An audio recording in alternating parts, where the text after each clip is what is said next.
Hello, everybody, and welcome back to the 95th episode of the Triboro Podcast. I'm your host, as always, Justin Alonso, joined by Nicholas O'Brien. How are we doing, Nicholas O'Brien? That's me. I'm doing all right. I'm doing good. It's Yeah, another week. Mets played in a minor league ballpark. Yankees are Oh, gonna yeah. play in a minor league ballpark soon because Oh, it yeah. is the 2025 MLB season. Yes. We're Exciting. playing in tsunamis. But anyway, we're playing in tsunamis and snow. Snow, 30-degree weather, minor league stadiums. It's baseball. It's I exciting. don't even know what else to say. Into the Bronx? Into the Bronx. That one is drilled deep to right field. There it goes. See ya. That ball is high. It is far. It is gone. This is 161st Street, Yankee Stadium. Transfer is available to the B and D trains. Hello, everybody, and welcome back into the Bronx. So the Yankees finish off a 2-4 week, which is one of the most conflicting weeks of all time, maybe, because outside of one man, I do not trust the starting pitching staff. Mm-hmm. The lineup is so weird. The bullpen, Fernando Cruz is either Jesus Christ incarnate or cannot locate a pitch. Anyway, but before anything, I get into anything. Your injury update, brought to you by Triboro MD. I almost said, thank you guys for listening to 88.7 WNHU. I was this close to saying, wrong one. that close saying, but your injury update brought to you by the Triboro MD. Marcus Stroman was put on the 15-day IL with knee inflammation. I was about to say, do you buy that? I was about to say, do you buy that? Okay, Yankees. Knee inflammation. All right. No, I don't buy it for a second. I was going to say, at the most, it's just like, hey, my knee feels a little off. You know what? Take 2 weeks. You know what I mean? Like, I think that's what it is at the most. I truly don't think it's a huge because they also issue. did say he wasn't expected to miss much time. Right. Yeah. It's buying time and room. I don't know, because he didn't say anything about his knee during this. Like, he didn't make any sort of, like, inclination towards his knee. Yeah. And I don't know, but Yeah. I was going to say something. I also think this may be a little thing with the Yankees of manipulating his contract. Oh, good. Yeah, that good too, shout. of like he's not pitching that well, so it's like, okay, he's not pitching well. We want to try and not let him get to that 140 innings mark, so we're just going to do Right. that. But also that kind of goes into Clark Schmidt, and before I get into Clark Schmidt officially, Alan Linus got called up. He will not be on this team by Wednesday because Clark Schmidt is slated to start on Wednesday. Thank you, Jesus Christ. He had 2 awesome rehab starts. I don't have the numbers, but I know they were both scoreless. Have you seen him with like a little bit of scuff? No, is he grew it looks out a little? his aura. Like, it's not even a lot. It's just like a little bit. But like Just a little. he's got some aura to him Give us now. something. Yeah, I want to see if you could find 'Cause it. he had a baby face too. He did, yeah, but he's got. That's. I really hope you could find it because he see it. looks. Oh yeah. Hold on. All right. Yeah, a little something. Because he was in the dugout for the Yankee games over the weekend in the Bronx, and he's got a little something there. But Little something, please, something. he is so needed. He is so needed on this team. Another guy that's needed. What's that? I was just gonna say, yikes, but I know we're gonna talk about it, yeah. so let me not. Another guy that's needed, Luis Seal. He will start to throw soon. They don't have an exact date, but I would expect it to be within the next couple of days, because they said last Monday, 7 to 10 days. Everything is said that he is on that track still. So I'd say probably by Wednesday or Thursday he's gonna start throwing. How? I thought he was gonna be back like August. This sets up for him to be like early June.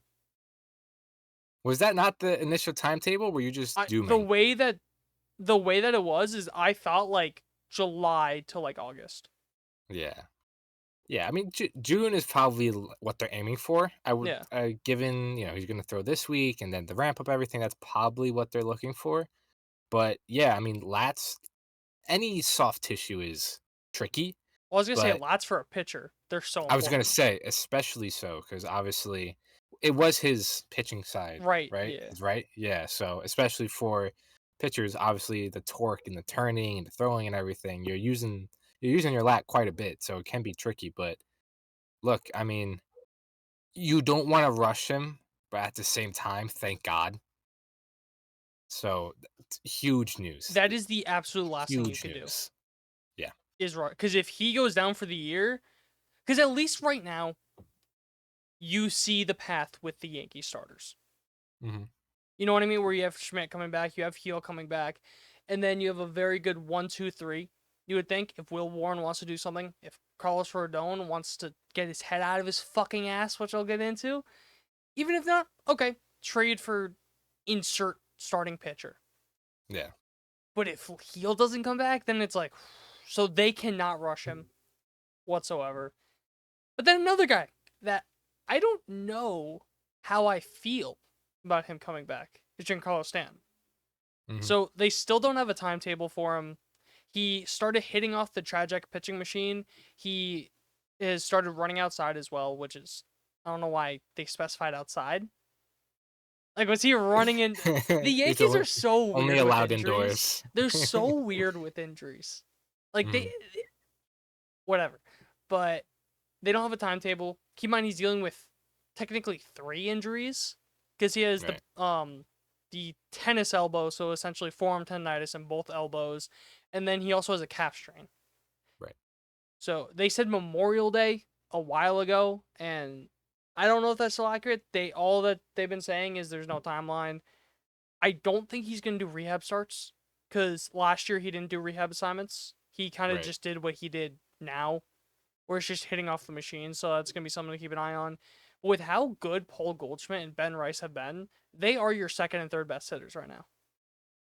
You almost like, not that you don't want Stanton back, but you almost want to just give him more time, kind of just like, don't rush. Like Play third at base. the end, yeah, Give him a really. glove at third. But when Stanton comes back, it's going to be such an interesting conversation, especially if these two guys you mentioned keep it up, because Ben that Rice cuts negative in. 50 outs above average at third base. Yeah, I mean, at that rate, listen, some catchers go to first, some catchers go to third. Like, it can happen. Is it going to? I doubt it. No. But when Stan comes back, this is going to cut into so much of Ben Rice's playing time, which you absolutely cannot do. I think Escara is going to get sent down. If everyone's healthy, I think Escara gets sent down. Oh, They what? have Ben Rice is like Rice's- your backup catcher? Well, still playing first in DH. Because Stan's not going to play every day. Yeah, that'd be interesting. So I think If Escara that's is the going to be the one case, that then- gets hit the hardest. Mhm. I don't know, but it's going to be. You can't have Yeah. Ben Rice on the bench. Even if he cools down, you've seen what he can do. That if Yeah. he goes into a slump, you have to let him play through it. Yeah, But we'll absolutely. get into Benjamin soon enough. A guy that I am definitely telling you could take as much time as you want, and the Yankees do not need back. DJ LeMahieu. So they said April 7th. Yeah, which was a week ago. Yeah, in 2 days he'll start a rehab assignment. There's been no talk of that rehab assignment. There's been no talk about him starting a rehab is the assignment. rehab since. assignment in the room with us? Yeah, the rehab assignment's in fucking Guantanamo Bay. Yeah. No. You did say they need a third baseman, right? I mean, Getting into the this game. No. seems like a perfect storm. No. Yeah, No. Stop it. no. I Okay, can't. Pablo Reyes, you're gone. DJ LeMahieu, you're just gonna sit on the bench. Oh no. I feel like the Yankees would rather just get the insurance money off DJ LeMahieu. Yeah, honestly, But that provides more value. please don't come back. I love you, DJ LeMahieu. Don't ruin your legacy even more. You're so valuable on the IL. Just know your DJ, role. you're literally making money on the IL. You are more valuable on the injured list. Spend time with your family. Just relax. You'll be all right. It's okay. You don't have to get chirped all day. You're fine. Anyways, getting into the games. So, the first game was a literal snow game. The first time the Yankees played in snow since opening day in 1996. Detroit, love it. They I moved love these games up because it would have been too cold at night. We had a crisp 8,000 fans for this game. Carlos Rodon versus Casey Mize. They lost us 1-6-2. Carlos Rodon, so if you remember, in his start against, I believe it was the Diamondbacks, it was too hot or something like that. He didn't really like that. He says he prefers pitching in the cold. So this asshole wasn't wearing sleeves. He was pitching okay. He was pitching solid. He got, in the third inning, he got strike 3 on, I forget who the hitter was. I believe it was the 8th hitter. Ended up walking him. It really should have been strike 3, but it was a horrible call by the umpire. Whatever. Okay, the 8 hitter's up. Motherfucker's like, you know what? I'm gonna walk him. Immediately gives up a 3-run home run to give the Tigers the lead. He ended up going 6 innings, 4 hits, 5 of them earned, 3 walks, 8 strikeouts. He is so frustrating. You want to know the most frustrating part? He threw 103 pitches. How many of those do you think were fastballs? I'm gonna take a wild guess and say 48. 47. So about Majority. 46% fastball.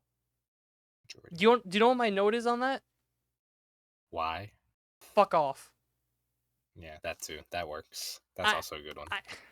He is so frustrating, dude. Like, I saw a tweet. I forget who it was by, but like, Carlos Rodon, for 90 pitches, seems like a top 10 pitcher in baseball, and then the other 10 seems like a guy that should get DFA'd. I saw that one too. Yeah. It's right though. I mean, he cruises like the beginning of the game, like cruises. Like this is the guy the Yankees paid for, and then it just something turns off in his head brain. It just loses any form of command or any form of control, and just pitches like shit. Because even And skipping, all it takes is 1 inning. not even one batter, 1 pitch. Yeah. Because Right. even skipping to today, so he went 5 2/3 inning, 3 hits, 4 earned runs, 3 walks, 8 strikeouts. Through what was it? I don't have what in. I believe it was in the 3rd inning. He lets up a solo shot to. It was either 3rd or 4th inning. He let up a solo shot to Jung Hoo Lee. That was the first hit of the game. Still pitching good. Then goes into the 6th inning. Throws maybe the cookiest of a cookie meatball, whatever you want to call it, right down the middle, hanging curveball, Jung Hoo Lee, who hit a 3-run home run, and that gave the Tigers, Jesus Christ, the Giants the lead. It literally is a thing of, again, 8 strikeouts in 5 2/3 innings against a really good Giants lineup. It's so frustrating. Because even like you say it, like, because I'll give him this at least.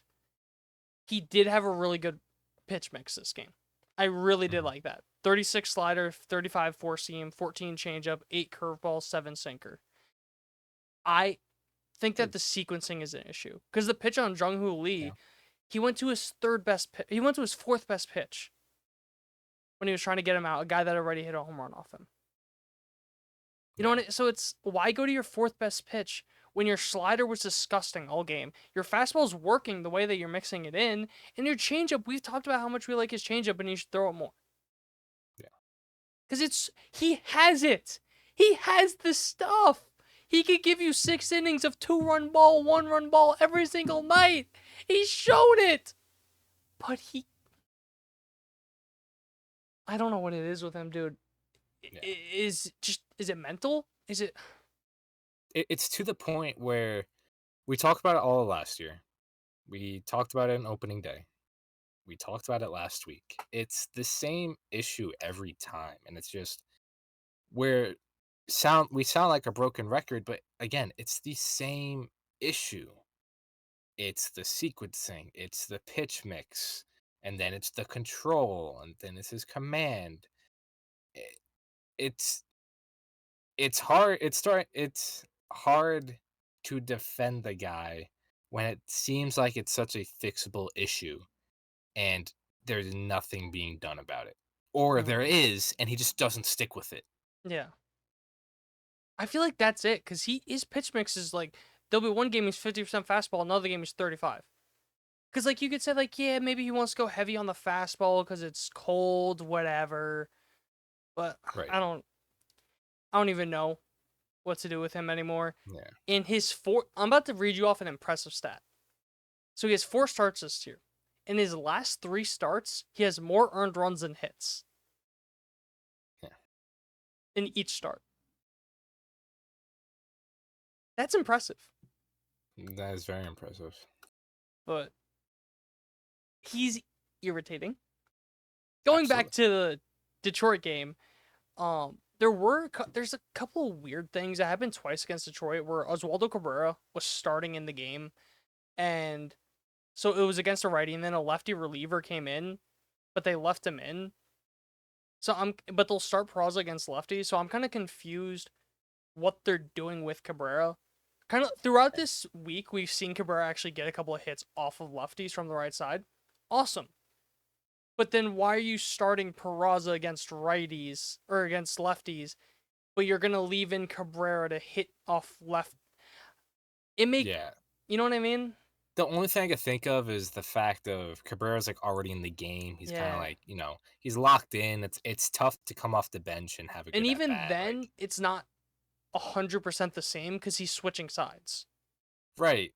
Yeah, it's So, a different like, look and everything. So like, it just feels weird to me.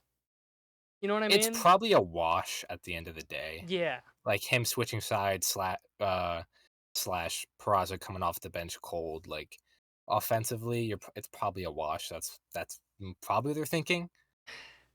That's what I would assume. Yeah, maybe. I don't know. Yeah, because he's probably the only speed guy off the bench.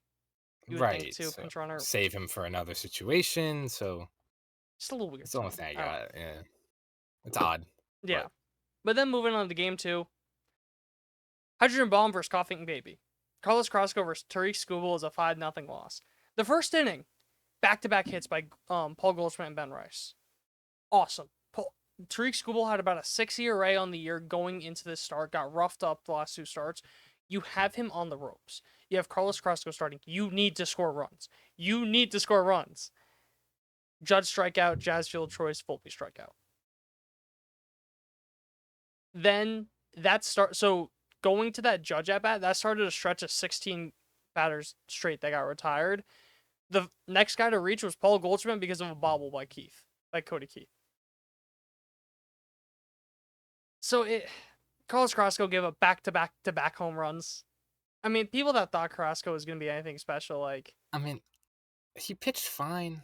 Like, I really... You can't get mad at him. Oh, You no. know what I mean? Like, No. Like, he did his job. He gave you innings. That's why he's here. He's like your ninth or 10th starter going into the year before injuries. Right. So it's like... Thanks, Carlos. I can never get mad at Carrasco. Oh no, I can't either. I love he's a awesome. yeah. I'm also not getting mad at him because he shouldn't be here. Yeah. You know what I mean? Like all things considered, he should just not be in that spot. Yeah, absolutely. So, but then going on to game 3, the very fun game, the fried rice game. 4-3 win. Max Fried versus Jack Flaherty. It was the battle of high school teammates, which is funny because they mentioned St. Joseph Regional High School at least 3 times on the broadcast. Whoa. Is that where you went, Justin? That is where it went. That's also where Justin Henry Malloy, leadoff hitter for the Tigers, went. And it's the first time I'm hearing John this. Flaherty. Oh my god, really? It's the first time I'm ever hearing this news. They were talking about the St. Joseph Regional High School bowling team at one point. Wow. Yeah. Amazing. Top tier. They were showing Top-tier pictures of commentary. SJI. It was a phenomenal time. It was a I'm sure phenomenal you had a time to be blast. me. Yeah. Great time. Also, interesting thing, too, because Volpe and Justin Henry Malloy played against each other in high school. I feel like they didn't mention that, which I feel like is a little interesting. Because he went to Del Barton, Volpe, for those that don't know, and Joe's and Del Barton are rivals. They played like a couple of times, so I'm surprised that wasn't mentioned at all, but neither here nor there. To each their own. Yeah. So, one thing I really liked throughout the week is that the Yankees really worked pitchers' pitch counts. But then there were times when they just stopped. So, against Jack Flaherty, they had 47 pitches through 2 innings. Awesome. Great. That's exactly what you should be doing. Through 4 innings, he was at 66. Did we? What happened? What did we do? You lost the plot. Yeah, whatever. Paul Goldschmidt ended up knocking him out in the 6th inning, and they ended up like scoring the runs, whatever. And Max Fried was, because it's a 0-0 game going into the 8th inning because of Max Fried. I can't even it's so hard to put the words. 7 innings, 5 hits, no earned runs, no walks, 11 strikeouts. I have a tweet, if my computer wants to stop being dumb, by Ryan Garcia. So his stuff plus is just jumped this year. So granted, small sample size. Last year, 99 on the fastball. This year, 110. Last year, 104 on the slider, 140. 103 on the CT. What do you think that is? Probably cutter. Cutter, yeah. 103. This year, 108. Slider, 114, 113 now, whatever. Changeup, 113 to 147. Or curveball, sorry. Yeah. His Those are overall stuff pretty loss good went from jumps. 104 to 119. Those are Granted, meaningful small jumps. sample size, Yeah. but still, that's a huge Yeah. ass jump. Yeah. It is small sample size, but something like Stuff Plus usually does stabilize rather Mm. quickly. So it's one of those things where like you can take in a small sample size of Stuff Plus, because unless you change the grip or it's just like it came out of your hand weird and you didn't mean to throw it that way, that something like that will be consistent. And it also is something I just thought about it now. He's a guy, he grew up in California, played for the Braves. This was a very cold game. Mhm. So it is really good to see him pitch that well in the cold. Yeah, a little out of the ordinary, definitely for him. Yeah, but I just love the mental toughness of him. I think that kind of is what differentiates him and Rodon, because Rodon kind of broke down. But with Max Fried, for the last batter, he had 2 outs in the 7th inning, 1-2 count. And I showed you the fucking thing. He dotted 2 pitches, perfect pitches, could not have been better. Both were called balls. And then he came back through a disgusting curveball to get strike 3, swing and a miss. That's what I love seeing from Max Fried. He just has it mentally. Yeah. You know what I mean? And Yeah, I also said I wanted to see how he would look when he was in more of a rhythm, had less time on the bench. First time, go 7 innings scoreless. Yeah. And it's a cliche, but he is a bulldog on the mound. Like he is that guy when he's You on the needed mound. him And to be that's the something I stopper. really like about him. They Yeah, lost absolutely. 3 in a row. You needed him to be the stopper and not get swept in Detroit. But Jesus, I have a lot of notes from this game. One thing that I did want to mention, just because we talked a lot about Dominguez defense, whatever, he had kind of his first misplay, and even then's a little bit of a, because it was a double. There's nothing he could have done. It would have been a double.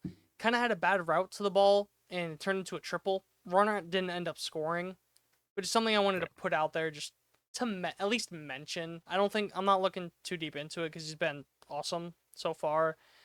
Yeah. But then, as I mentioned earlier, they kind of been letting Oswaldo Cabrera go against lefties. Little weird to me. Whatever. So they let him go against Tyler Holton, who is one of the best lefty relievers in the game. I did not realize how good his numbers were. I think you said that too, right? Like, you just did not realize how crazy his numbers are. One of the best lefty relievers in baseball. And Oswaldo Cabrera ends up getting a hit in that at-bat. And then, Ben Rice, the man who they said could not hit lefties, goes lefty in frigid temperatures against one of the best lefty relievers in baseball in one of the most pitcher-friendly ballparks in baseball to the deepest part of the park to give the Yankees the lead with a 2-run home run. I literally just listed off 10 reasons why he should not have hit a home run. And he still against hit a all home run. odds. He still does. Yeah, it's hard to put into words what Ben Rice has been so far. Benjamin. Ados. But Benjamin Ados. we'll get more into Ben Rice. But speaking of another guy that came in later. Devin Williams almost had another no-no. I'm gonna read off what happened. Torkelson walk, Dingler. Oh my god, I can never. Dingler. Okay, Dingler. Keith Yeah. strikeout. Okay, got 2 strikeouts. Javi Baez single. Trey Sweeney walk. Wild pitch. Zach McKinstry 2 RBI single to make it a 4-3 game. Somehow Mark Leiter Jr. came in and induced a flyout. The fact that Mark Leiter Jr. is the fireman and putting out the fire in that situation just tells you all that you need to know. But What do you mean? Mark Leiter Jr. is elite. Don't worry about it. Don't worry about it. whatever. Ended up getting out of the inning.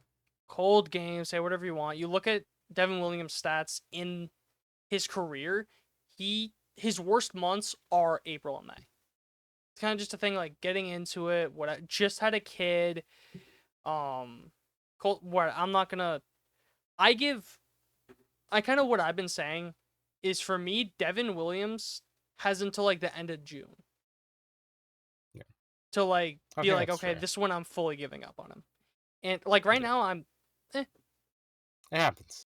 yeah, I'm like, it could just be one of those things if it happens in the beginning of the year and then it never happens again. Yeah. They still won the definitely. game.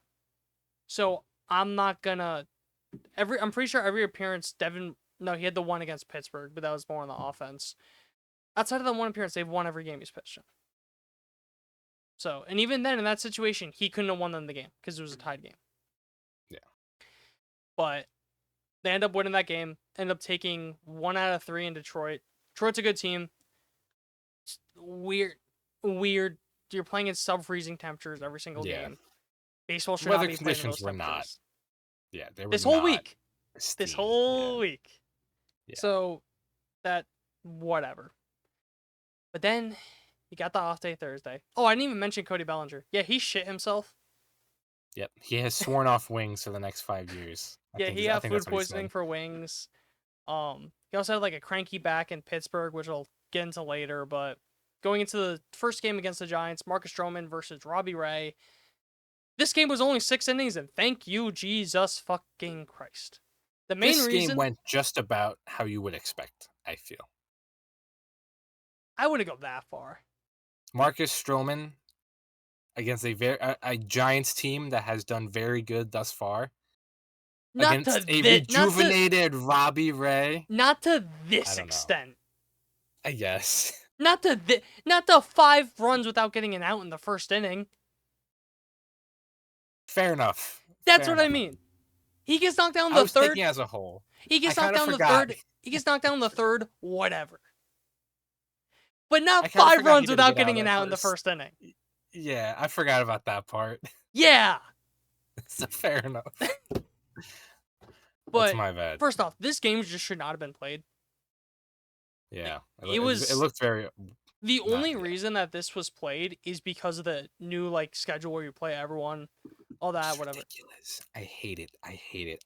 You- This is a conversation for another day. You don't I do like not it? like the sketch. I like what they're going for. I like the fact that yes, every team plays every team, but you run into issues like this, and you run into the Mets playing the fucking Astros on opening day, the Yankees playing the fucking Brewers. Like, I don't like that. Okay. I don't like this thing. Like, again, those type of series opening day, I don't like that. I do like the fact they're trying to get every team to play every team because it's cool. You get to see teams you don't usually get to see, yada yada yada. But then you take away from games that matter in division games, and then you have weird series like this, which you can't, especially this early. Like, this game probably should not have been scheduled in New York in April. Yeah. Like, I just feel like they need to do a better job at positioning the schedule if they're going to continue this. Yeah. But again, Yeah, just to that's add to your point, a whole because I'm nother looking at thing. the calendar right now, their first game against an AL East opponent would be their 19th game of the season. Which is ridiculous. I believe their 7th series. Right. So Like, the the Mets 7th have series already would be played their the first one. Marlins twice. You cut out. The Mets have already played the Marlins 2 times. 2 separate series in the first 2 weeks. That's Yeah. ridiculous. They sandwiched what, the Blue Jays? Yeah. It's ridiculous. But whatever. No, but That's my old man yelling at the cloud moment. yeah, as I mentioned, Marcus Stroman, 5 runs without getting an out. He ended up getting 2 outs. He got pulled. Ryan Yarbrough came in. They said knee inflammation, whatever. The Giants batted around. I'm not going to talk about that. I'm just going to say there's a stat that they mentioned on the broadcast that I am going to mention, and that'll just go to show how bad the conditions were. Austin Wells hit a double. That should have been a home run, but it wasn't because of how bad the conditions were. They took the launch angle, the exit velocity, all that, put it in a blender. They said it should have gone 408 feet. Do you know how far it went?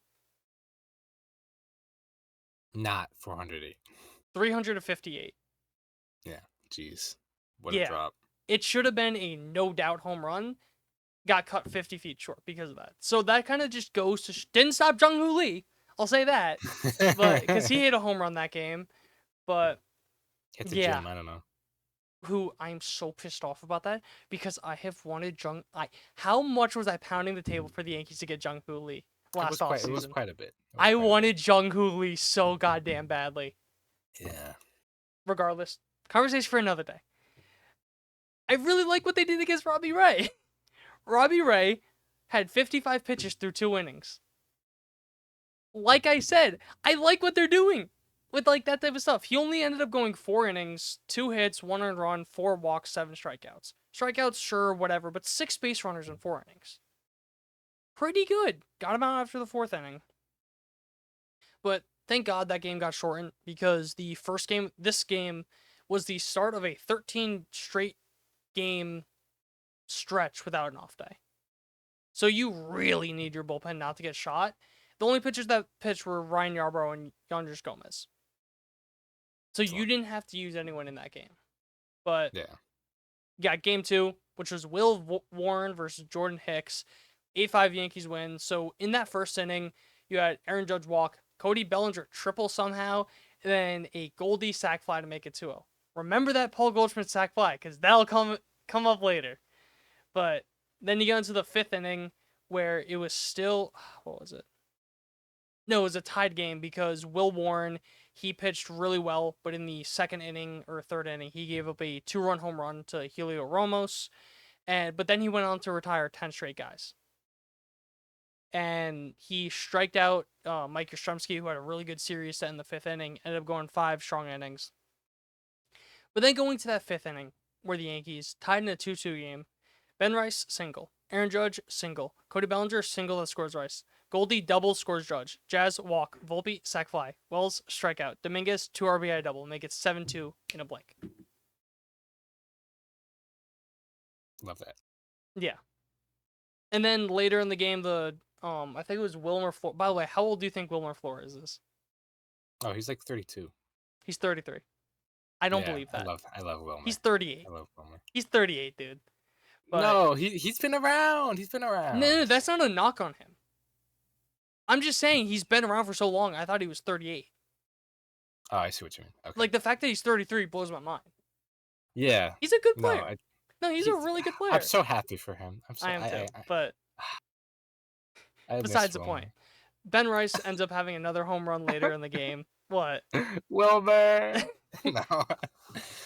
Ben Rice home runs again because he's awesome. Do you know a quick little tidbit on Ben Rice? He's tied for 2nd in the American League by a lefty in home runs. Oh, interesting. He's also 3rd in Major League Baseball in slugging percentage. With it going Judge, Pete, Ben Rice. You know, what do you think? That's what you think of when you think of the top 3. Yeah, those are the top power hitters of the game. Yeah, exactly. Especially that Ben Rice guy. But Devin Williams, he ended up coming into, it wasn't a safe situation, but it was kind of just thinking, all right, you got a 4-run lead. You got what was I going to say? Got a good lineup. Let's just try and like get you in a rhythm. You're at Yankee Stadium. I was shitting my pants because he walked the first guy and then gave up a double. But then he got the next 3 guys. He struck 2 of them out. His changeup looked disgusting. You saw the airbender. I don't know if you saw like on Twitter or videos, but like he looked so relieved when he got that last strikeout that inning. He was like, let's go. Like going crazy over it. You could tell he just needed like that palate cleanser. Yeah, for sure. And someone like a relief pitcher, just I feel like it's so tough to get into a rhythm because you're either used for like 2 days straight, then you're off for 3 days, and Especially when you then have a it's a kid that day. comes in the middle of the season and the early Exactly. part of the season. Right, even worse. I mean, obviously, congrats to him, but, like, it kinda puts Why'd you have a a little fucking bit of kid?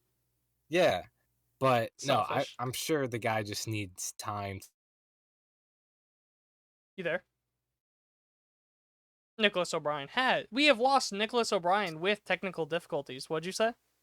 Yeah, hold on, am I back? You're back. Am I Yeah. back? Okay.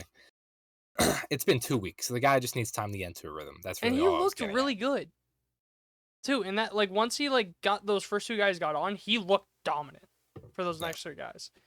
So something to watch. That's why I'm not that worried about him. And then going into the last game of the series.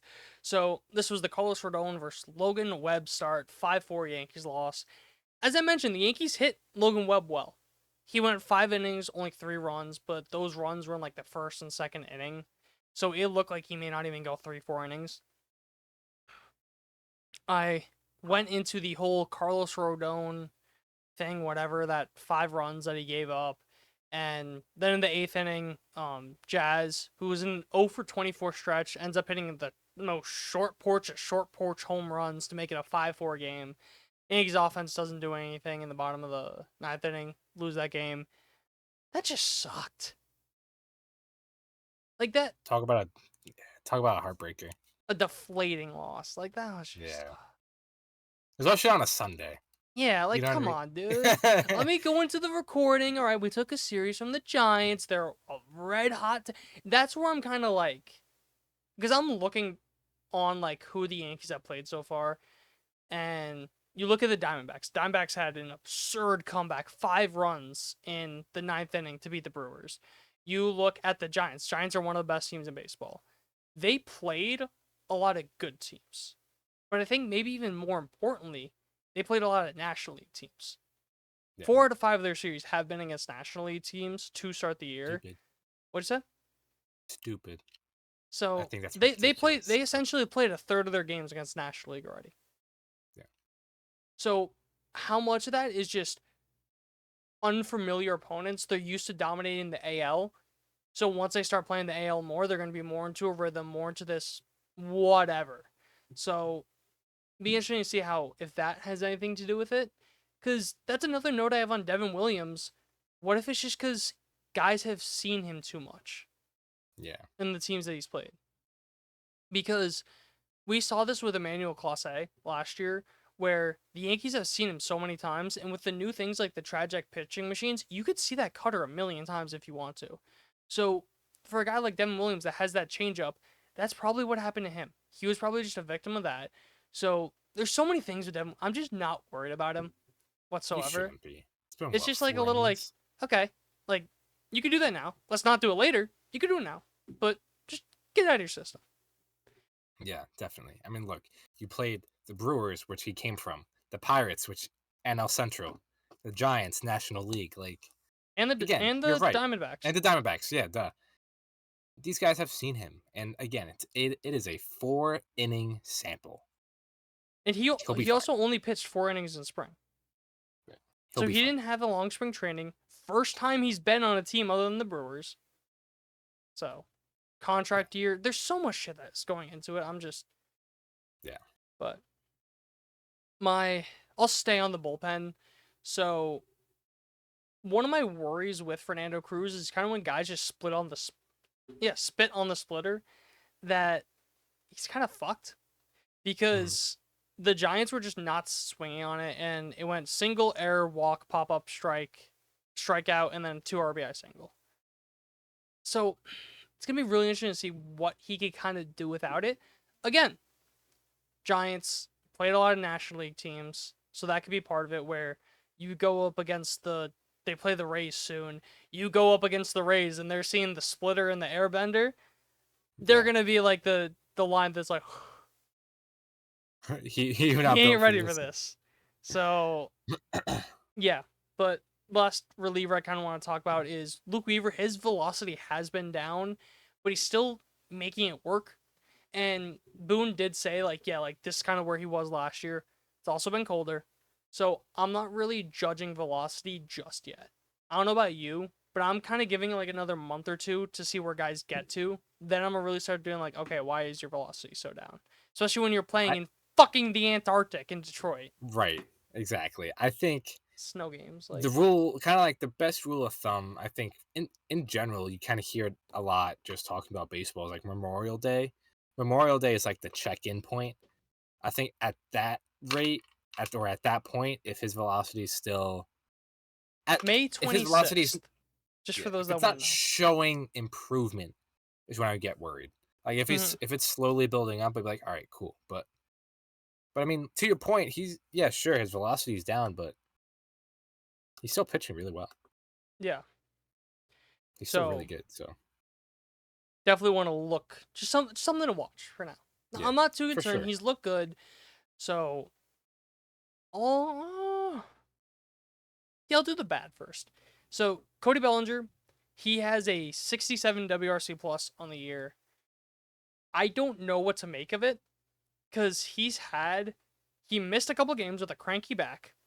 He Shit his then pants. shit himself Yeah. because of chicken wings and had food poisoning.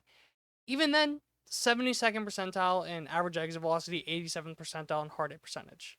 And he also is playing really good defense. So it's kind of one of those things of like, I'm also going to give him a little bit of time. Because, again, 2 weeks into the season, had two different things that's affecting him that they're past him now. And he had a really good game on Saturday where he gave them the lead. Then when they lost the lead, he gave it to them again. So, yeah, I think he went 0 for 4 today because baseball. But Oh, of course. yeah, I'm not overly concerned with him yet. Same thing with Jazz. My only thing with Jazz, I think they may want to move him down because Yeah. I'm not the fan of him batting like 5th or 4th, depending on how they do the lineup and how they do leadoff. Just right now, just because of how much he's striking out. I love Jazz. I just would much rather see like call it Austin Wells there, even Jason Dominguez, who's been hitting a lot better as of late. So, yeah, but Yeah. I agree with Jazz. The biggest thing is the strikeouts are a tad concerning. He's always had swing and miss stuff as a Yeah. part of his game, but nearly 40% is a little much. And as I Little mentioned, much. he just broke an 0 for 24 streak with a home run today.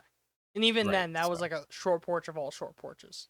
Yeah, but hopefully kind of gets the monkey off his back, and then hopefully we see more of the Jazz we saw second half of last year. It also is a thing of this guy's from the Bahamas. He played in Miami. He doesn't also want to not play in used to that. 20-degree weather.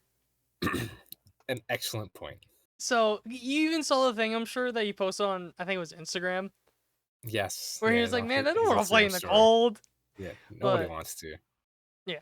So he should not have to play in the snow. That's ridiculous. But yeah, maybe move him down. I don't know. Hopefully this does help him.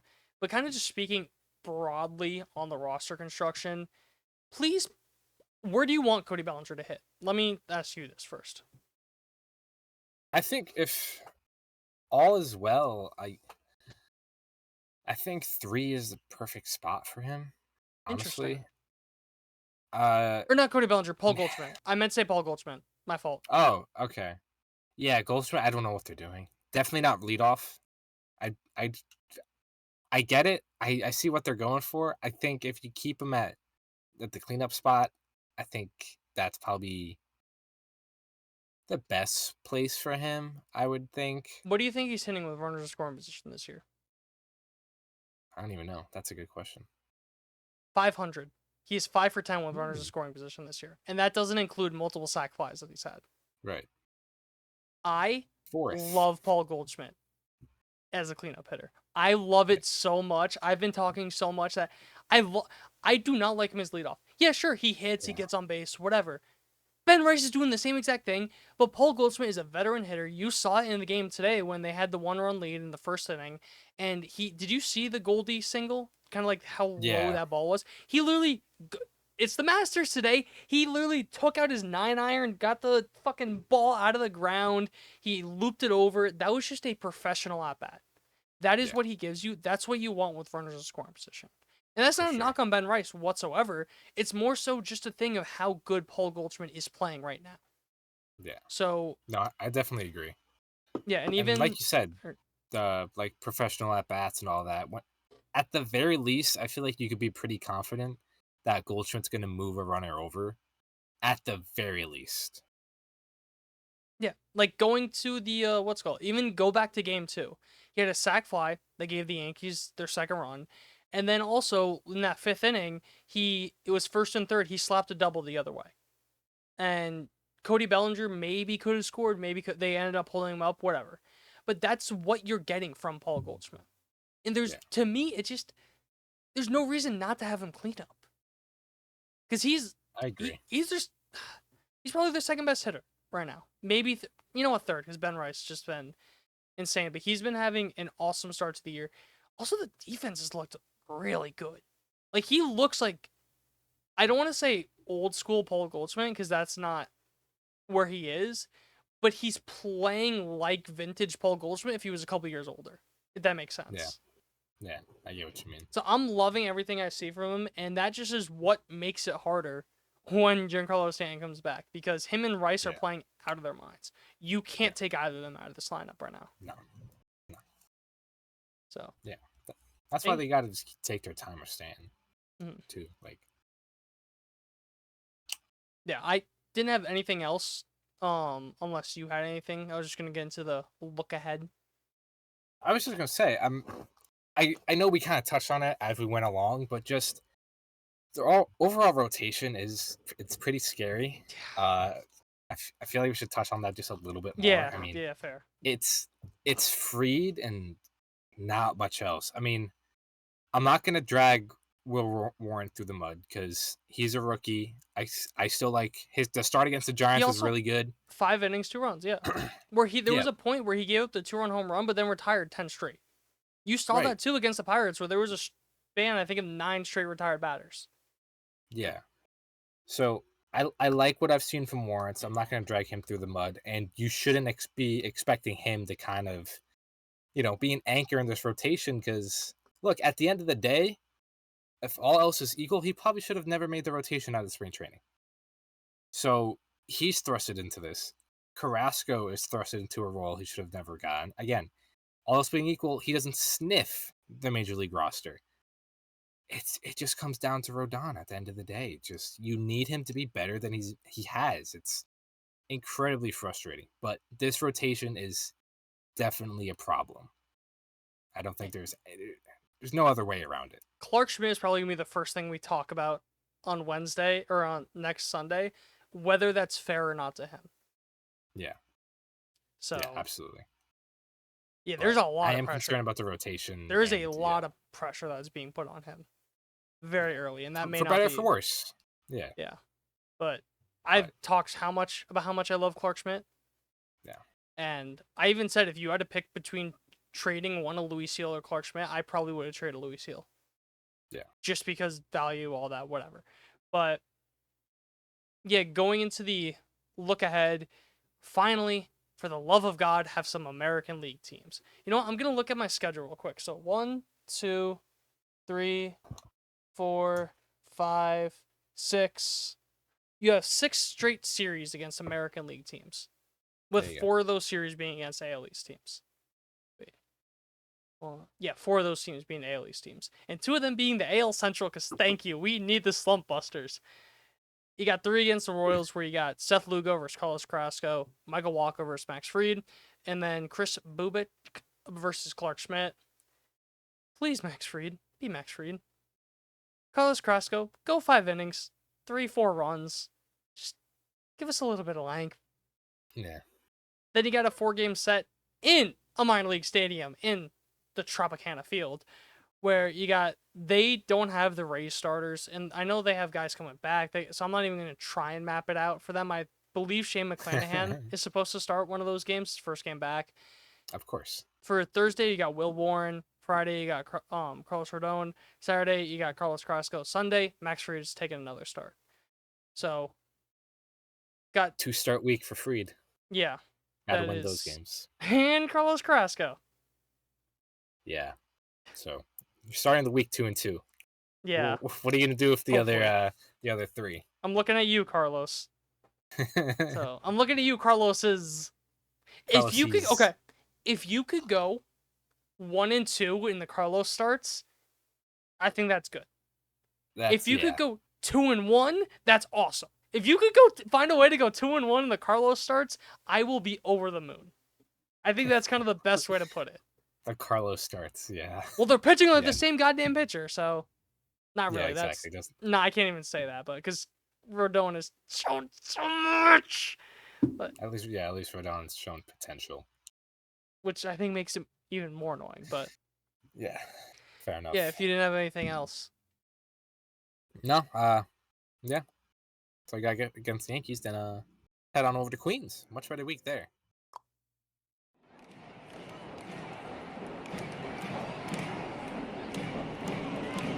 It's out of here! And the Mets win it! This is Mets Willets Point. Transfer is available to the 7 local train. Transfer is available to the Q48 bus. Hello, everybody. Welcome back to Queens, where the Mets finish up a nice 4-2 week, taking both series from the Sacramento Athletics and the Miami Marlins. not even the Sacramento Athletics. I know, you can't even call them that. They're quite literally just the Athletics. I went to what's it called Stream East to watch the Mets game. It literally is Athletics versus New York Mets. Yeah, that's it.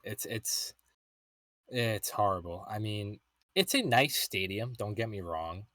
It's not a major league stadium. Obviously, it holds 14,000 people. It's not. It doesn't have like the necessary facilities for a major league stadium.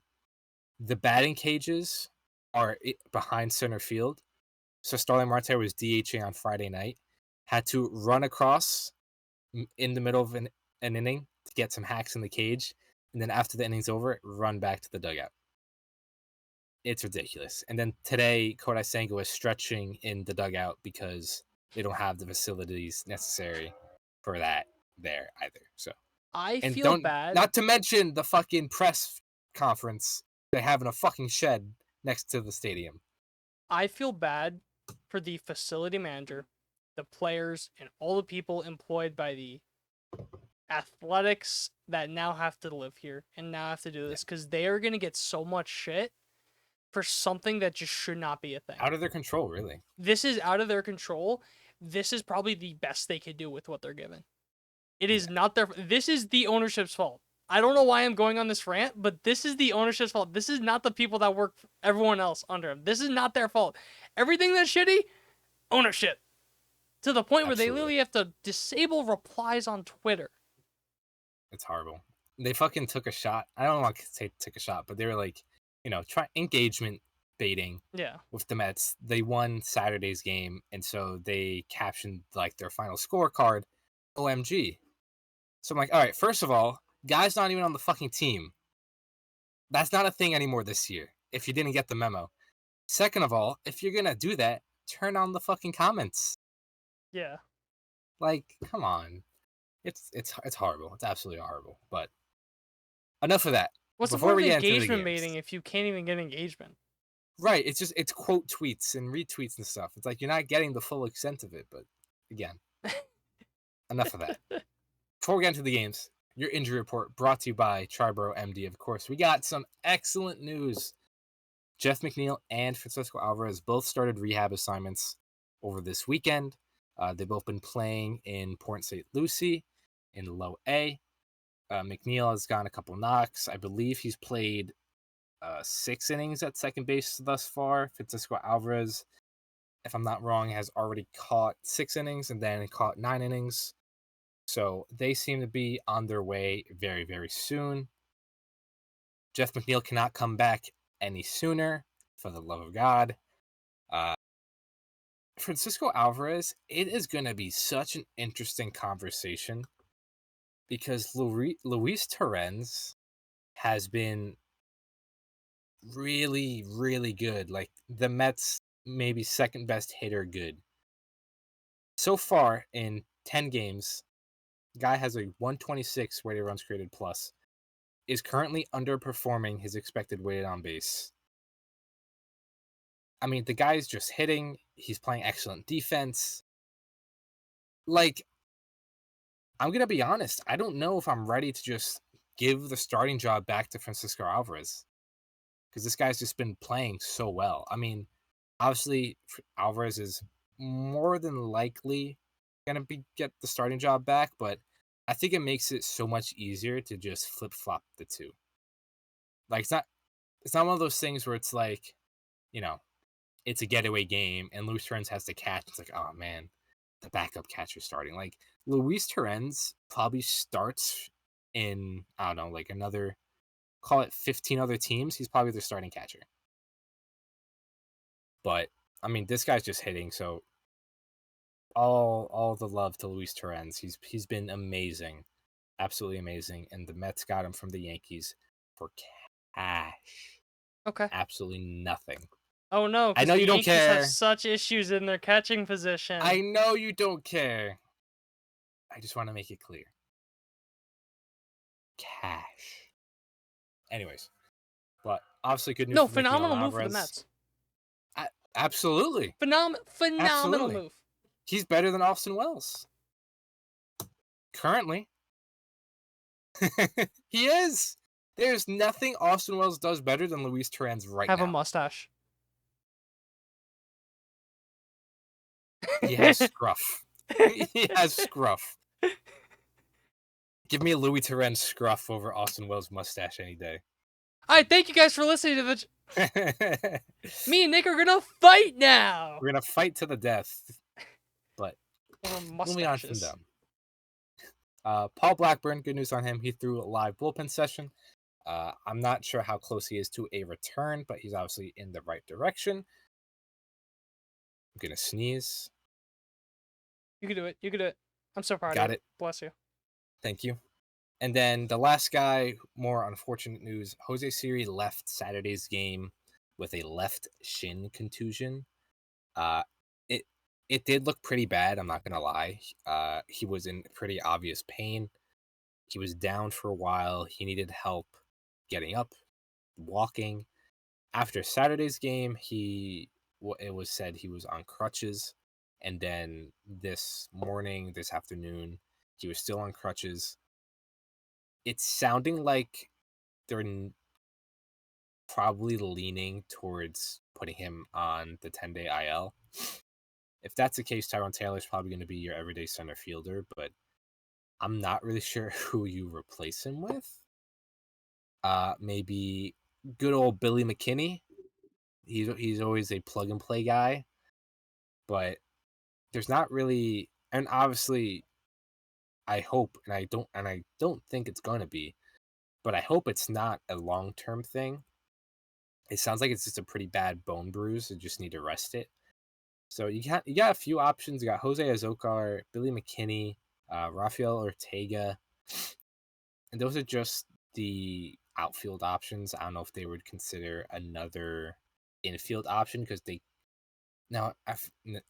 scratch that, because Jared Young is rehabbing in low A. So again, I'm not really sure what they do there if Jose Siri does go on the IL, but that is something to monitor, and I'm sure we'll get an answer Monday before the first games against the Twins. When is Jeff McNeil supposed to come back again? They didn't put a timetable on it. It sounds like before the end of April. Okay, never mind that. He is starting his rehab assignment. I doubt it's this week. Okay. Because I was going to say Brett Beatty may have gotten saved a couple more games. Yeah, I don't think so, unfortunately. But he did have a good game today, which I'm going to talk about. So we're going to work our way backwards, just because it's fresh in my mind and everything. So we'll start with athletics. Game 1, 7-6 Mets win. Edwin Diaz has no idea where the ball's going. He let up 2 runs in the 9th inning, but still got the save. He's starting to scare me. I'm not going to say I'm worried, but he's starting to scare me. When was the last time we saw dominant Edwin Diaz? 2022. I mean, it depends on what you consider dominant. 'Cause Let's he say had a few month. A month of him being locked down. Which I don't He think had is a- that unreasonable to ask for from a $20 million a year closer. Yeah, definitely. I want to say last year he had a really good month. And I'm pulling up his splits from last year right now.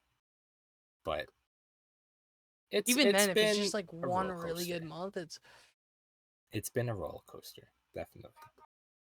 2024. In 8 innings in July, he had a 1.13 ERA. okay. So, but in March of April of last year, he also had a 2.5. September and October, I guess this would be it. 14 innings, 1.93 ERA. Okay. So he's had stretches. Yeah, that's kind of how he's been now. He's not going to be dominant all throughout the season, but the control is definitely a little concerning because it's now 2 outings in a row where he has no idea where the ball is going at all. But he does seem like a guy that kind of needs to get into the rhythm, kind of like what we talked about Devin Williams. Just needs to get into that rhythm. It's tough to go, day, off, day, off, day, So something to keep an eye on. I'm not I'm not pressing the panic button just yet, but definitely keeping an eye on that. You're, Griffin Canning. you're looked looking good. where the panic button is. You just have Yes, like a you know where it is, just to have an idea. It's when you're in the movie theater. It's like make sure you know where the exits Yeah. are. That's where I'm at. I'm looking at the exit. Just in I know where it case. is. Just I'm in checking. case you need it. Yeah, exactly. But Griffin Canning looked really good through 5 innings. He got hit around in the 6th, which was like the 3rd time through. Starting to think Griffin Canning's probably going to be a 5-inning wonder type of guy, which is fine. If he can give you, 5 innings, 2 runs, something like that, that's fine. But Griffin Canning looked good there, and the offense had a good game as well, so not many notes there. Game 2, Mets lost 3-1. David Peterson was excellent, 6 innings, 2 runs, 7 hits, no walks. He did have some shaky command in the zone, so that kind of led to a lot of the hits being hit. This was just an offensive snooze fest. There was nothing going on in this game for the offense. The only run they scored was off a Brandon Nimmo solo shot, and besides that, they continued to struggle with runners in scoring position. It really just didn't work great at bats in those situations, and that's really all that happened there. But bounced back in a big way on Sunday, an 8-0 Mets shutout. Mets won. Kodai Senga, magnificent. 7 innings, 4 hits, no runs, only 2 walks. Just struck out 4, but he generated a lot of soft contact. Induced like 2 to 3 double plays, if I'm remembering right. 60% whiff percentage on the Ghost Fork. His fastball was averaging a tick below 96, which is up from his first 2 starts. This was such a sight for sore eyes, and it was such just a great start for Senga himself and the Mets, because obviously coming into the season with the question marks about the starting rotation as a whole, and then Senga himself, he is off to a really good start so far, and I'm just hope it continues because he's looked really good, and I'm very excited. But after that, 8-0 Mets win. Offense took a minute to get going against Luis Severino, who was definitely amped up. He was throwing a lot harder. He definitely seemed to be kind of pitching with a chip on the shoulder, not going to lie. But I bring up Luis Severino more so for the fact that apparently he was willing to come back to the Mets on a shorter term deal for less money than he signed with the Athletics. He was willing to come back for 2 years, around $20 million a year. The Mets obviously said no and moved on I think this was after they signed Montas too. What's your take on that? Do you think it's kind of like fluff from Severino? Do you think the Mets probably should have offered him something like that, like a 2-year 2-year 40? Yeah. If you're telling me I could give Luis Severino that contract and give nearly an identical one to Frankie Montas, yeah. I think if Montas wasn't signed already, I think I'd be a little more upset because I think by the Oh, time, okay. yeah, by Montas the was signed time, first. yes, by the Okay, time then that came up, that's I different. think I'm like 99% sure Montas was already signed. Okay. So it would be in addition to Montas. Say Montas was not signed. How mad Yeah, would you be? I'd be pretty upset. Okay. I'd be pretty upset, Yeah, especially if they went out of the way to then sign Montas after the fact. yeah. You know what I mean? No, I agree with that. Yeah. Because it's the thing. All But right, you already have Montas. Yeah, still would have want Sevy right, back. But if you chose Montas over Sevy, I mean, like, what are we doing? To save yeah, what, like a couple million? Like, right. and I think the feel other like we're thing hearing too so is much of that. about what? Just like, because you heard about Adames, right? With the Yankees? No, How no. he said, like, yeah, I loved the meeting I had with the Yankees, and, like, I thought there was a chance I'd be going there. Like, a good chance I'd be Right. signing with them. Damn, But I didn't see the that. Yankees told them, like, we want you to wait until Soto just so we know if we get Soto or not. We need you. And Yeah. he told his agent, I want to sign as soon as possible. And he signed like 2 or 3 days before Soto. Yeah, I do remember that. Yeah, but they were talking about that on Damn. the guest booth. I forgot Yeah. to mention in the Bronx. But Yeah. you saying that reminded me, like, why are we hearing a lot about this type of stuff? But Yeah, definitely. But yeah, no, I think at the end of the day, in my mind, it kind of came down between Severino and Manaea. And I think if you were to choose, you go Manaea. yeah, exactly. You love Even Sevy, but though- like Manaea was the guy for you. Yeah, exactly. So at the end of the day, it sucks, but that's kind of how things play out. But yeah, so going back to the game, Severino definitely had the Mets number for the first 5-6 innings. Luis Torrens breaks the ice with an RBI single. I believe it was Lindor who was on base to score the game's first run, and then they kind of drove him out after that. What I do want to talk about is Brett Beatty. Now, I understand a lot of the Mets fans' feelings towards Brett Beatty, which are not very positive. And again, I understand that. I don't blame them because at the end of the day, he has not produced in multiple chances he has got. Today's the first day Brett Beatty really looked comfortable. He worked a really good at bat. I forget if it was against Severino or not. I believe it was. It was a 10-pitch bat. It did end in a strikeout, but he didn't fall too far behind. He was fouling off good pitches. He wasn't chasing. It was a really good at bat. And then he hits, I believe it was like a line drive, 104 off the bat. I think it was his first barrel of the year. Really good at bat. Then just, didn't get the result, but good contact. And then in the 9th inning, he rips a double into the gap.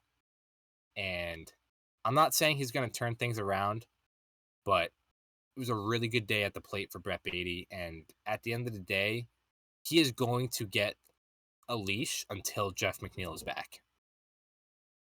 Even if he doesn't deserve it, he's going to get starts until Jeff McNeil's back. Because at the very least, Acuna has a place on this team as a utility infielder, speed off the bench type of guy.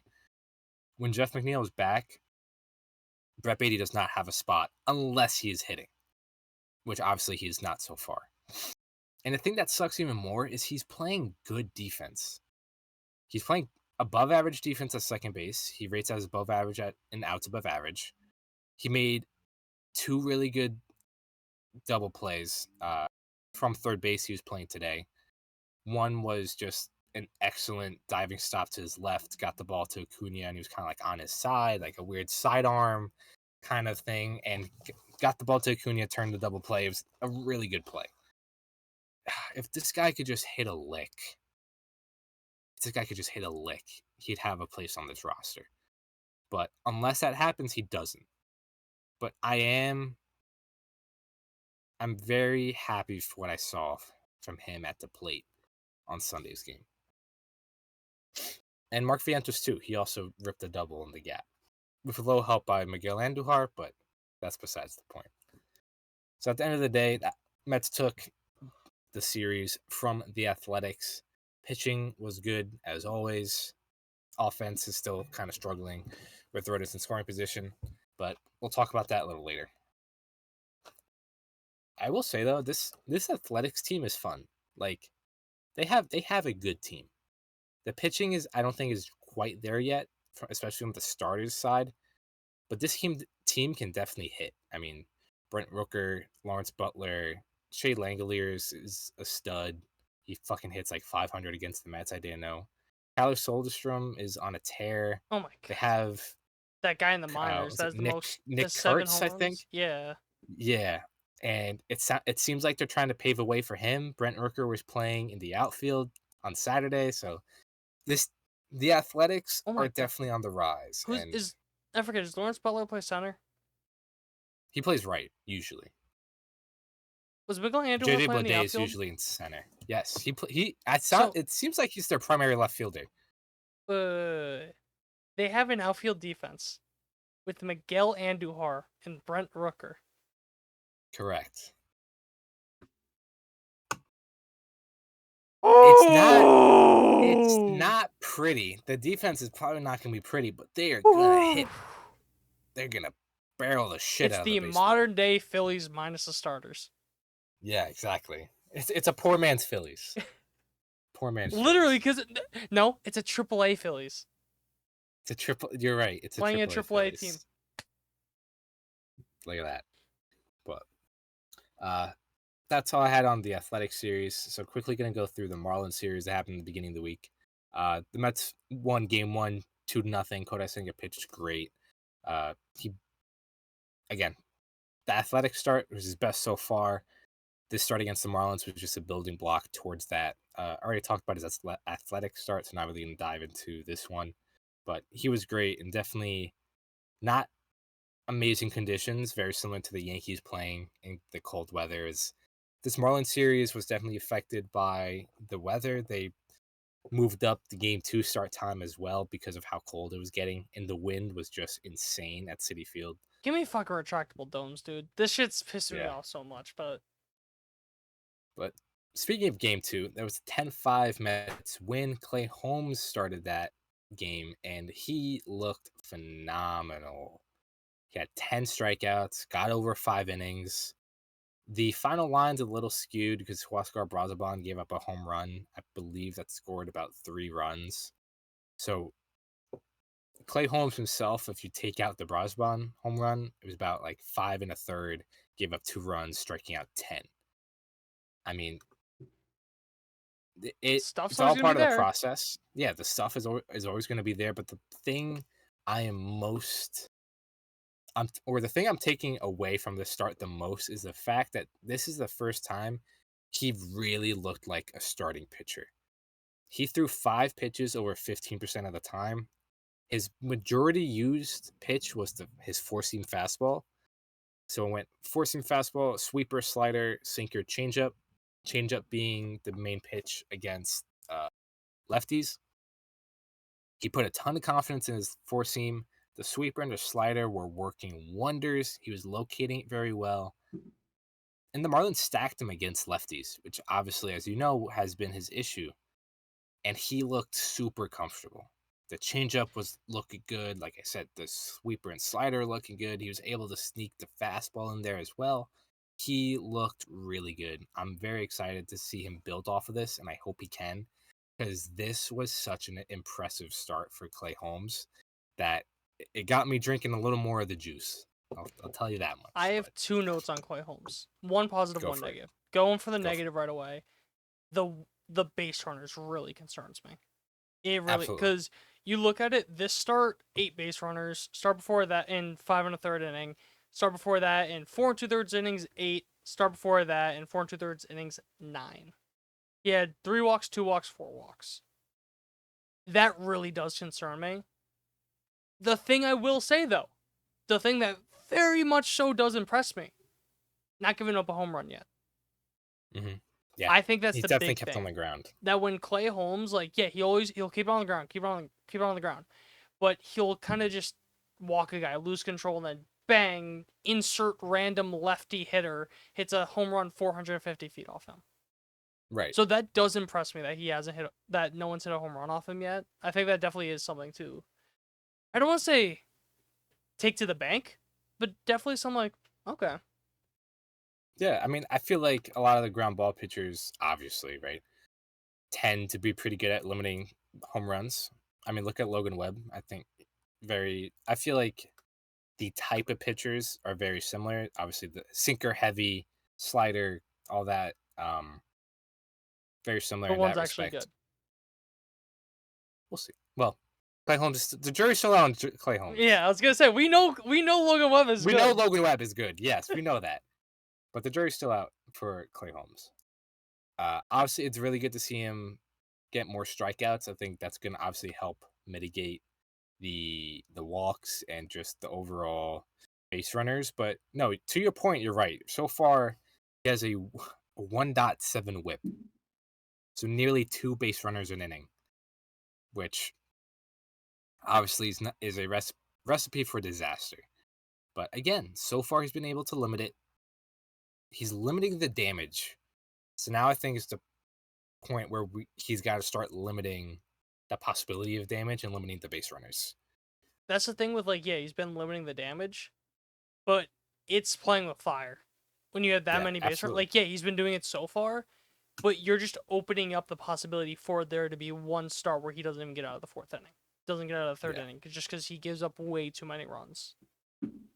Yeah, and we've seen it already with the fact that he is a ground ball pitcher. No matter how soft you hit it, it can always find a hole, and we've seen those type of hits, and that's all it takes. Between that and the walks, that's all it takes. I mean, so far, again, incredibly small sample size, but he's running a 4.10 BABIP. That's obviously unsustainable, and that will probably regress to the mean. Do you hope it does? But yeah, you'd hope it does, but that just goes to show that you don't need to hit it hard to get a base hit on a ground ball.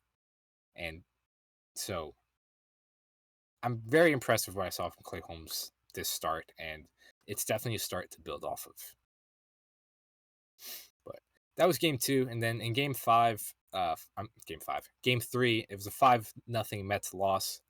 This was kind of like the first stinker from Clay Holmes, excuse me. I was gonna say, this was what? Didn't he just the first pitch? stinker from Tyler McGill, and with that being said, it still wasn't a terrible start. He only lasted 4 innings. I'm trying to get up his game log right now. He lasted 4 innings, gave up 2 unearned runs on 6 hits, struck out 7. He started off really poorly. I think he threw 8 straight balls to start the game. And he would have got out of the start with no runs if Brett Beatty makes a better turn for a double play. An error by Beatty kind of opened the doors for chaos and kind of led to his final line being a little skewed. But again, if a so-so Tyler McGill start is 4 innings, 2 runs, that's a hell of a lot better than what we've gotten in the past when, it's the 4 2/3 and 4 and 5 runs or something like that. So again, Tyler McGill, even on an off day, was still very, very impressive because again, he also struck out 7 guys through 4 innings. He's been very, very impressive, and just it's still April. I gotta see it in May. I gotta see it in May. That's my biggest thing. So overall, it was a good week for the Mets. Obviously, 4-2, currently in first place in NL East. They reached 10 wins. Again, they have a very good record. Do not get me wrong. The pitching has been spectacular. Probably much better than forget about you. I could have imagined. It's been a lot better than I could have imagined. I am floored. I'm sure you are. I am floored. Yeah, I'm sure you're floored. Like, you knew that A little. you had faith in this pitching. I saw the path for this pitching. I didn't see this path. Yeah. This Fair is enough. absurd. They are pitching out of their flippin' minds. Yeah, definitely. And, for the most part, it's not by pure luck either. I mean, small sample sizes, but their FIP is good, expected FIP, like all the underlying stuff tells me that something like this is sustainable. Maybe, I think the kind of biggest drag down is Canning. I think Canning's probably the one guy that's probably going to be, he's just going to be an innings eater at the end of the day. I don't think he's going to be this good. He's not going to be in the And- rotation long term. Exactly. Once Manaea is back, once Montas is back, I hope they have a difficult choice, right? You always want that. But I think even if Canning is pitching well, I think it's an easy choice kind of inserting one of those two over him. But yeah, the pitching has been excellent, but I think the biggest story, and it was highlighted pretty glaringly this week, is the offense. As a whole, and I don't know if this surprises you, it kind of did to me, but so far, this Mets offense is bottom 10 in runs scored, weighted runs created plus, and then bottom 10 in on base, slugging, and thus OPS. Yeah. They're a bottom 10 offense as of right now. It makes sense because I feel like, one, they haven't had that game. Like, they haven't dropped like 20 runs in a game. You know what I Right. mean? And outside of Pete Alonso, you have guys that are hitting well, but you don't have. I feel like the issue with the Mets, they don't have like the middle to bottom of the lineup.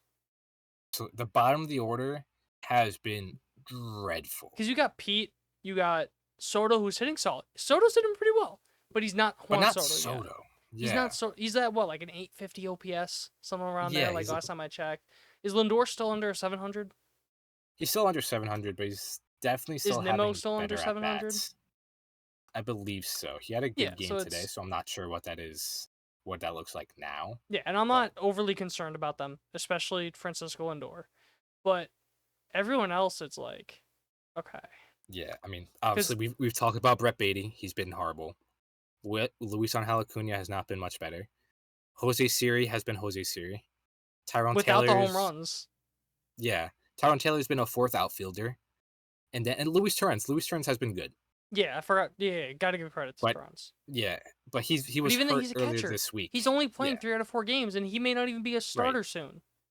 Right. So, and then Mark Vientos has looked better. It's under 200 he's hitting. His OPS starts with like a 4. It's still not what we expected. We expected a step back, I think, but not this far. And again, it's early, but it's easy to see why this offense is struggling so much so far. Mhm. And then another reason for that is with runners in scoring position, they've been even worse. They've been a bottom 5 offensive runners in scoring position. They have the 5th worst weighted runs created plus with runners in scoring position, and they are bottom 10 in runs scored in those situations. The biggest issue, which you pointed to, it's Pete Alonso and nobody else. Pete Alonso, with runners in scoring position, is 5 for 16 with 4 walks. And I'm surprised Everybody he has that else- many at-bats with in the scoring position. Everybody else is 13 for 101. That is a 128 average. At least you're on the interstate. I guess. I will say they are creating opportunities. I think that is still something you can take away and be positive about. They are creating enough opportunities to be this bad if runners in scoring position. But somebody not named Pete Alonso, and I think we saw this really in the limelight on Saturday's game against the Athletics. If Pete Alonso is not coming through with runners in scoring position, nobody else was. It's been Pete Alonso and then everybody else. And even then, you can't expect him to hit 1,000 with runners in scoring position. That's just unreasonable. That's Exactly. like he said. What'd you say? He was hitting like he was 5 for 16, so called 300 with 4 walks. Like, that's awesome. Yeah, give or take. Yeah. So it's It's just hell of a lot better than it was last year. yeah. I mean, remember my last year how many God. times we talked about it? Like Yeah. this is like Op- I don't want to talk about it too much because he's just been insane. But Pete Alonso is just on another fucking planet right now. It's almost Aaron Judge like. Not to that point yet, but to the thing where you can't talk about him because there's so much crazy shit going on that there's other stuff that you need to address. Absolutely. That's why I haven't even mentioned Aaron Judge, who's leading the league in every single category. And Like, everything. But let me, if I do this real quick. you could do it. You got it.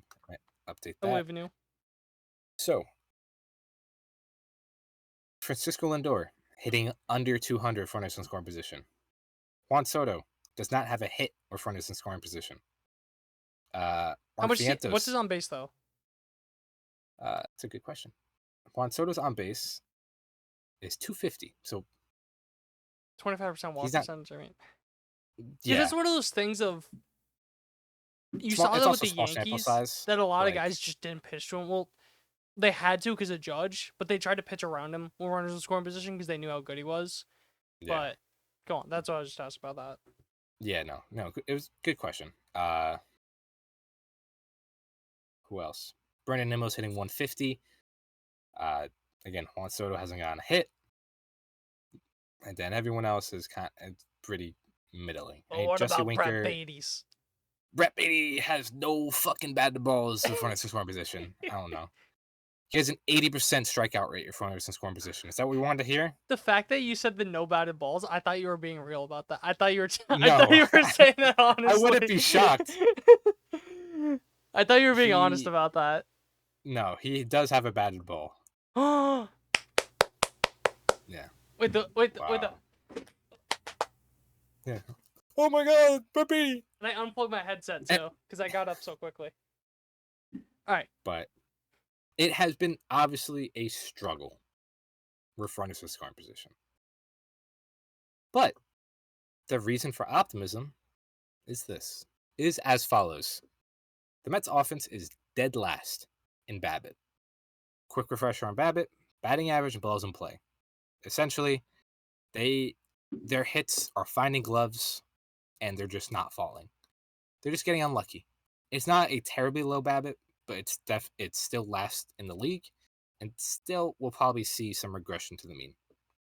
They are fourth in hard hit rate, second in barrel percentage. And with runners in scoring position, they have the second largest difference between their weighted on base average and the expected weighted on base average. I feel like Brandon Nimmo has been the culprit of this. Whenever there's the runner at scoring position, he becomes really aggressive, swings first pitch, and he's hit some line drives that just find gloves. So there is reason for optimism, and today was a kind of better game with runners in scoring position. They still kind of struggled until that sixth inning, but I'm not worried. These guys are going to figure it out, and the biggest reason I'm not worried about this offense is the fact that it's not fully healthy. You have a black hole at second base. And when Jeff McNeil is back, I feel like we can at least expect him to hit a single and flip the lineup over. You know what I mean? Brett Beatty and Luis At least Angel give Acuna have just at been least put the brutal. ball in play and give a somewhat competitive at bat. Right. Francisco Alvarez and Luis Torrens are probably a wash at this point. Luis Torrens, again, has just been such a godsend with Alvarez being out. And then Tyrone Taylor and Jose Siri just haven't been hitting, period. But Taylor had a much better game today, hit a couple of pretty hard hit balls. I was gonna say they're both playing so bad. You got to think one of them plays closer to the back of the baseball card.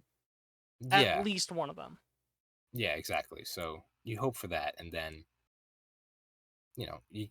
Brandon Nimmo, I'm not worried about whatsoever. Just quickly on Nimmo, I mean, all the under the hood stats looks excellent. He is 85th percentile or above in expected slugging, average exit velocity, barrel percentage, hard hit rate, launch angle sweet spot, 81st percentile expected weight on base average. He'll be fine. He had a good game today. Brandon will be fine. Mark Vientos, on the other hand, has looked better. He's still kind of not hitting the ball with much authority, but he's taking his walks, which is great. He's walking almost 14% of the time, and he's striking out less than 20% of the time. So he's still kind of having good at bats and putting the ball in play. It's not great contact. But again, he's looked better this week. He had a better series in Oakland. Now that I mentioned it, I'll look at it. But much better. I said Oakland. Oh my god, against the Athletics. I didn't even notice that. catch that. Yeah. I was just like, yeah, Oakland. Yeah, of course.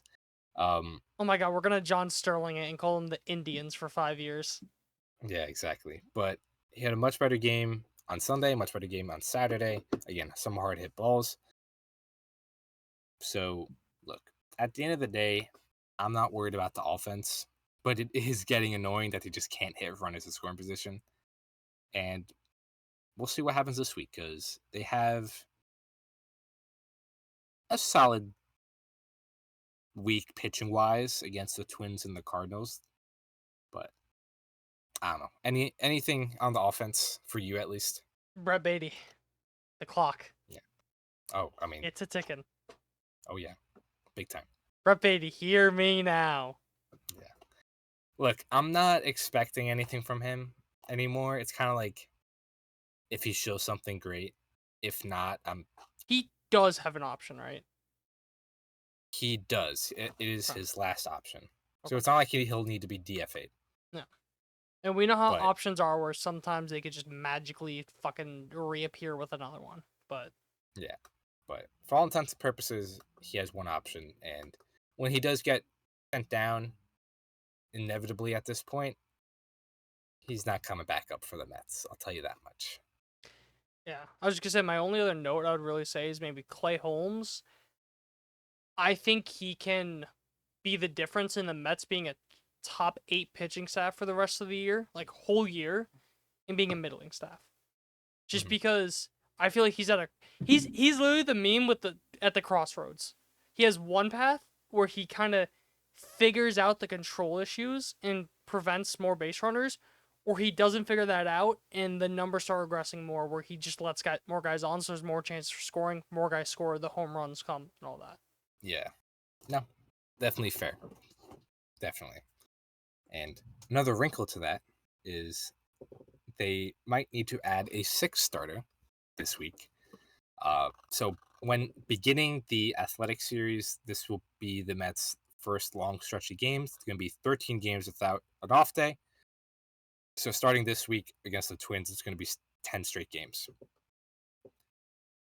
If they're keeping everyone on 5 days rest, so a 6-man rotation kind of time frame, if that's the case, they are going to need a 6th starter on Wednesday against the Twins, unless they are willing to start Canning on regular 4 days rest, which it sounds like they are. They have him as the probable for Wednesday, so it sounds like they want to keep Senga more on the longer rest, which again makes sense.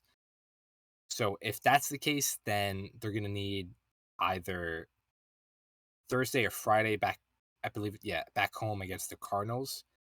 So regardless, however way you cut it, either Wednesday, Thursday, or Friday, you're going to have to insert a starter.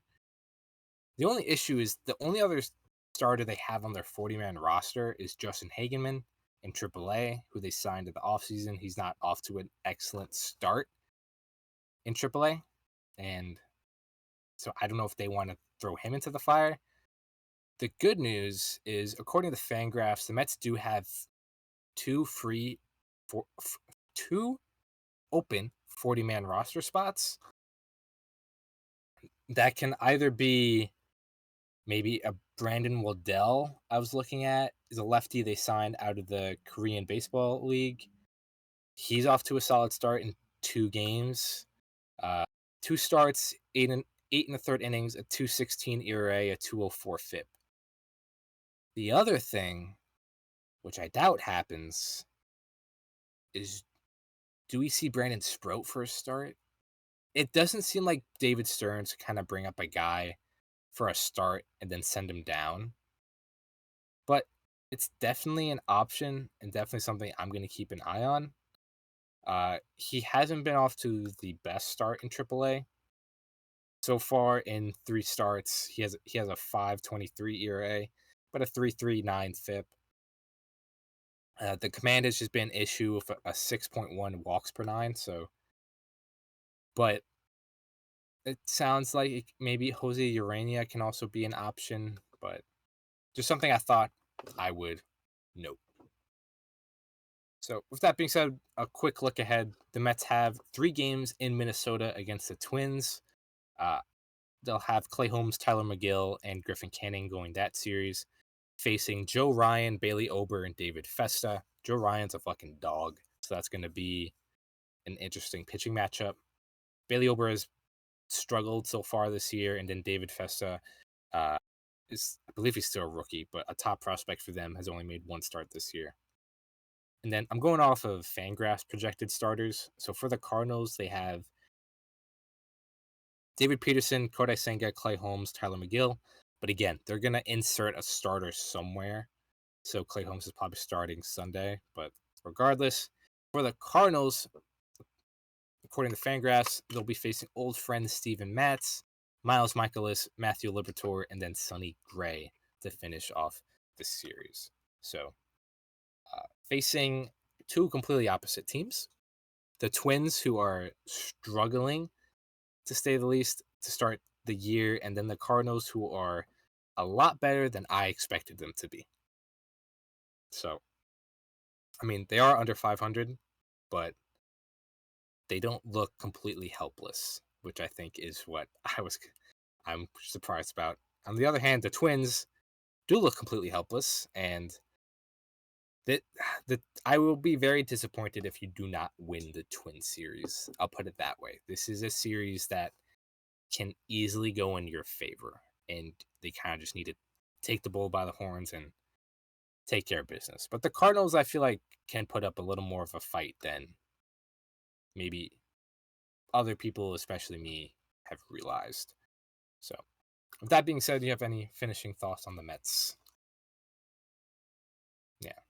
So, offense, just runners in scoring position are the biggest thing. Pitching staff has been great. I didn't even talk about the bullpen, which has just continued to be amazing. That's what you want. You don't want to talk about the bullpen. Yeah, That's how you know it's good.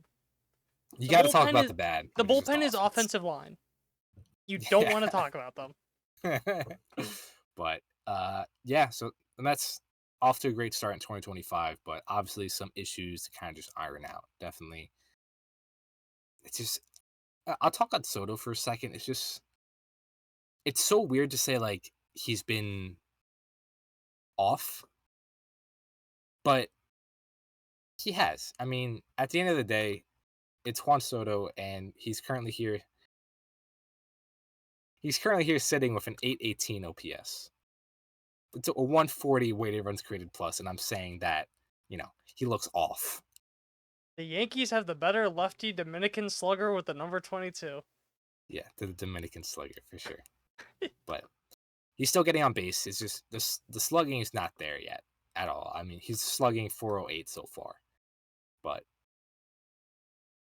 we're also waiting on him to kind of get right as well. So that's another big wrinkle for the offense. But I digress.